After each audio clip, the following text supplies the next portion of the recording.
Pan சூடானதும் 1 table spoon நெய் சூடானதும் கடுகு, கடலைப்பருப்பு, உளுத்தம்பருப்பு, ஒரு பட்டை, 2 லவங்கம். கடுகு பொரிஞ்சதும் கடலைப்பருப்பு, உளுத்தம்பருப்பு செவந்ததும் சின்ன சின்னதாக கட் பண்ண வெங்காயம் 1, பச்சை மிளகா 3, கறிவேப்பிலை, அரை டீஸ்பூன் இஞ்சி பூண்டு விழுது. வெங்காயம், இஞ்சி பூண்டு விழுது பச்சை வாசனை போகிற வரைக்கும் வதக்கிடலாம். 2ஆக கட் பண்ண 6 ஸ்லைஸ் ப்ரெட்டை சேர்த்துருவோம். உப்பு, 1/4 டம்ளர் சுடு தண்ணி. நல்லா கலந்துருவோம்.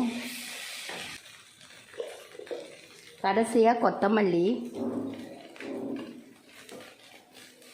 ப்ரெட் உப்புமா ரெடி ஆயிடுச்சு. இது போல் ட்ரை பண்ணி பாருங்கள். தேங்க்யூ.